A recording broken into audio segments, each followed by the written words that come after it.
Class 11। तो कहानी के आगे बढ़ती हूँ अब मैं। मुझे याद आया कि ड्राइवर है। बंगले पर पहुंचकर मैंने उसका ठाट देखा। उस वैभव को देखकर मैं थोड़ा झिझका, पर तुरंत ही मैंने अपने उस दोस्त से खुलकर बातें शुरू कर दी। जो टॉर्च बेचने वाला अपने दोस्त से मिल चुका है, उसका दोस्त एक सन्यासी बन गया है। उस सन्यासी ने अपने टॉर्च बेचने वाले मित्र का हाथ पकड़कर अपनी गाड़ी में बिठाया और उसे अपने बंगले लेकर चला गया। तो बंगले में पहुंचकर वो उसकी ठाट बाट को देखकर थोड़ा संकोच आया उसे, परंतु उसका मित्र है वो, यह सोचकर फिर वो उससे खुलकर बातें करना शुरू कर दिया। मैंने कहा, यार तू बिल्कुल बदल गया। उसने गंभीरता से कहा, परिवर्तन जीवन का अनंत क्रम है। मैंने कहा, साले फिलॉसफी मत बघार, या बता कि तूने इतनी दौलत कैसे कमा ली 5 सालों में। तो उसने अपने दोस्त से पूछा कि तुम तो इतना बदल गए। तो वो उसे कहता है कि परिवर्तन ही जीवन का नियम है। तो वो कहता है कि इतनी फ़िलॉसफी मुझे मत बताओ, ये बताओ कि तुमने इतने पैसे कैसे कमा लिए इन 5 सालों में। उसने पूछा, तुम इन सालों में क्या करते रहे। मैंने कहा, मैं तो घूम घूम कर टॉर्च बेचता रहा। सच बता, तो क्या तू भी टॉर्च का व्यापारी है। उसने कहा, तुझे क्या ऐसा ही लगता है। क्यों लगता है।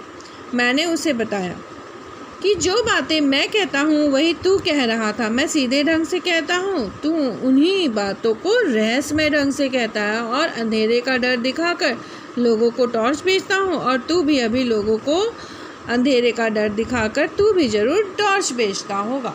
तब दोनों मित्रों की बातें शुरू हुई। एक मित्र ने दूसरे मित्र से अब पूछा, टॉर्च बेचने वाले से, कि तुमने इन 5 सालों में क्या किया।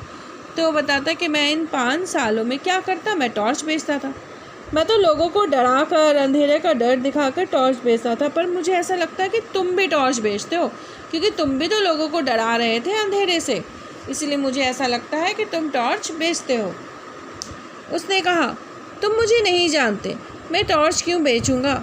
मैं साधु, दार्शनिक और संत कहलाता हूँ। मैं तो साधु बन गया हूँ ना, इसलिए मैं टॉर्च नहीं बेचता हूँ। मैंने कहा, तुम कुछ भी कहलाओ, बेचते तुम टॉर्च हो। तुम्हारे और मेरे प्रवचन एक जैसे हैं, चाहे कोई दार्शनिक बने, संत बने या साधु बने। अगर वह लोगों को अंधेरे का डर दिखाता है तो ज़रूर अपनी कंपनी का टॉर्च बेचना चाहता है। तुम जैसे लोगों के लिए हमेशा ही अंधकार छाया रहता है। बताओ, तुम्हारे जैसे किसी आदमी ने हज़ारों में कभी भी यह कहा है कि आज दुनिया में प्रकाश फैला है। कभी नहीं कहा ना। क्यों। इसलिए कि उन्हें अपनी कंपनी का टॉर्च बेचना है। मैं खुद भर दोपहर में लोगों से कहता हूँ कि अंधकार छाया है, बता किस कंपनी का टॉर्च बेचता है। तो टॉर्च बेचने वाले ने उससे कहा कि तुम चाहे कुछ भी कहो, कि तुम साधु हो, संत हो, पर तुम लोगों को डराते हो, अंधेरे का डर दिखाते हो। भरी दोपहर में तुम उसे ये कहते हो कि दुनिया अंधेरे से भर गई है। मैं भी कहता हूँ, क्योंकि मुझे टॉर्च बेचना है। तुम कौन सी कंपनी का टॉर्च बेचते हो, ये मुझे बताओ, क्योंकि मैं भी यही बातें कहता हूँ, यही प्रवचन देता हूँ जो तुम प्रवचन दे रहे थे। बस हम दोनों में अंतर यह है कि मैं सीधे साधे ढंग से कहता हूँ और तुम लोगों को रहस्यमय ढंग से डरा वरा कर ये सब बातें कहते हो। इसलिए बताओ कि तुम कौन सी कंपनी का टॉर्च बेचते हो। मेरी बातों ने उसे ठिकाने पर ला दिया था। उसने सहज ढंग से कहा, तेरी बात ठीक ही है, मेरी कंपनी नई नहीं है, सनातन है। तो फिर उसके दोस्त ने कहा, सही ही कह रहे हो, लोगों को तो मैं डरा रहा हूँ, परंतु मेरी कोई कंपनी नई नहीं है। जैसे तुम्हारी सूरज छाप है ना, वैसी नहीं है। मेरी तो सनातन है। पुराने प्राचीन समय से यह धर्म या कर्म चला आ रहा है, जिसे सनातन कहते हैं। मैंने पूछा, कहाँ है तेरी दुकान। नमूने के लिए एक आध टॉर्च तो दिखा। सूरज छाप टॉर्च से बहुत ज़्यादा बिक्री है उसकी। उसने कहा, उस टॉर्च की कोई दुकान बाज़ार में नहीं है, वो बहुत छोटी सूक्ष्म है, मगर कीमत उसकी बहुत मिल जाती है। तू 1-2 दिन रह तो मैं तुझे सब समझा देता हूँ। उसके मित्र ने कहा कि मेरी जो दुकान है वो बहुत छोटी सी है, वो बाज़ार में नहीं है, परंतु जो टॉर्च है ना वो बहुत छोटी सी है, वो दुकान बहुत सूक्ष्म है टॉर्च की। तुम मेरे पास 1-2 दिन रहो, तुम्हें पता चल जाएगा। कि मैं क्या बेचता हूँ और कैसे बेचता हूँ। तो साहब मैं 2-3 दिन उसके पास रहा। तो टॉर्च बेचने वाले ने लेखक को बताया कि मैं अपने दोस्त सन्यासी के पास 2-3 दिन रहा। उसके पास रहने के बाद तीसरे दिन सूरज छाप टॉर्च की पेटी को नदी में फेंक कर नया काम शुरू कर दिया है। तो अब उसने कहा कि जब मैं उसके पास 2-3 दिनों तक रहा, उसके बाद मैं जब यहाँ आया तो आकर मैंने अपनी टॉर्च की जो पेटी है उसको नदी में फेंक दिया और नया काम मैंने शुरू कर दिया। कौन सा काम? सन्यासी बनके लोगों को बेवकूफ़ बनाने का।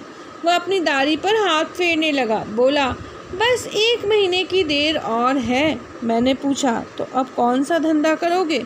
उसने कहा, धंधा वही करूँगा, यानी टॉर्च बेचूँगा, बस कंपनी बदल रहा हूँ। तो वो कहता है कि 1 महीने के अंदर ही लोगों को वो बेवकूफ़ बनाना शुरू कर देगा। तो लेखक पूछता है कि धंधा कौन सा कर रहे हो?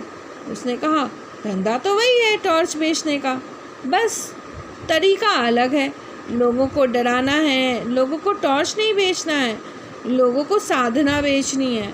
साधना मतलब साधना करने के लिए मंदिर में आइए, फिर वो वहाँ पे चढ़ावा चढ़ाएंगे, अच्छे पैसे चढ़ाएंगे। इससे उस टॉर्च बेचने वाले की कमाई शुरू हो जाएगी सन्यासी के रूप में।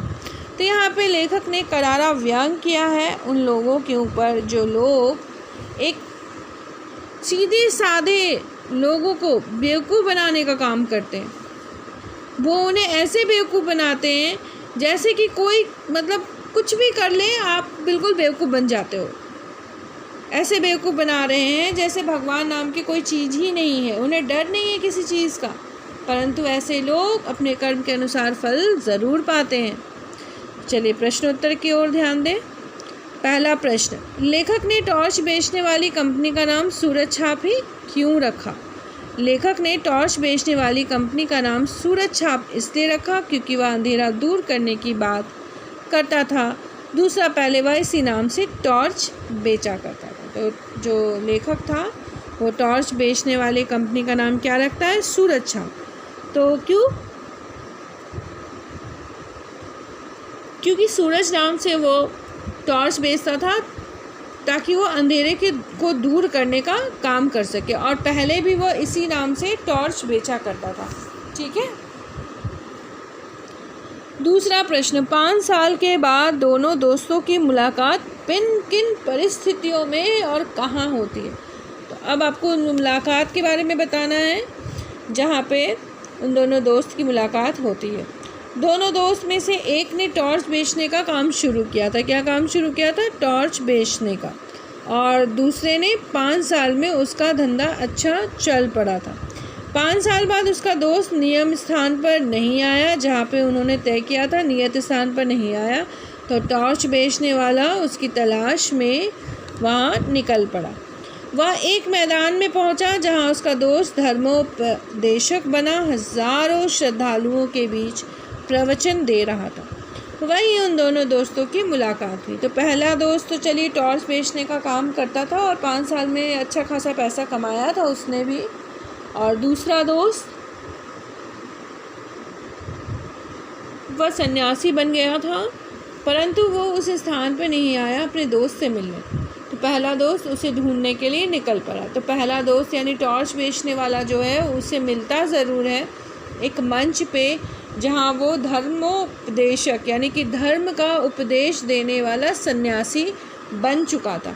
वहीं पे इन दोनों मित्रों की मुलाकात होती है। आपको याद है कहानी मैंने बताया था कि जो सन्यासी है वो अपने दोस्त को देखकर पहचान जाता है, उसे हाथ पकड़कर अपनी गाड़ी में बैठा लेता है, फिर अपने बंगले तक चुपचाप ले जाता है और कहता है यहाँ पे कोई बात नहीं होगी, जो भी बात हम करेंगे वो अपने बंगले पे पहुँचकर करेंगे। तो इस प्रकार वह सन्यासी बना हुआ दोस्त अपने टॉर्च बेचने वाले दोस्त से मिलता है 5 सालों के बाद। तो परिस्थितियाँ बिल्कुल अलग हो चुकी थी। एक बहुत अमीर हो चुका था, दूसरा बहुत गरीब था, परंतु दोस्त थे इसीलिए एक दूसरे को बहुत अच्छे से पहचान गए। अमीर होने के बाद भी वह अपने दोस्त को पहचानता है और उसे अपने लेकर बंगले में चला जाता है। वहाँ उसे पट्टी पढ़ाता है, सिखाता है कि लोगों को बेवकूफ़ बनाना बहुत आसान है, तुम लोगों को बेवकूफ़ बनाने का काम शुरू करो और ये टॉर्च बेचने का काम बंद करो। एक सन्यासी बनो, सन्यासी बनकर लोगों को बेवकूफ़ बनाने का काम करो। इस प्रकार उन दोनों की मुलाकात एक भिन्न परिस्थिति में होती है। ठीक है, इस वीडियो में 2 प्रश्न उत्तर, बाकी के प्रश्न उत्तर अगले वीडियो में। धन्यवाद।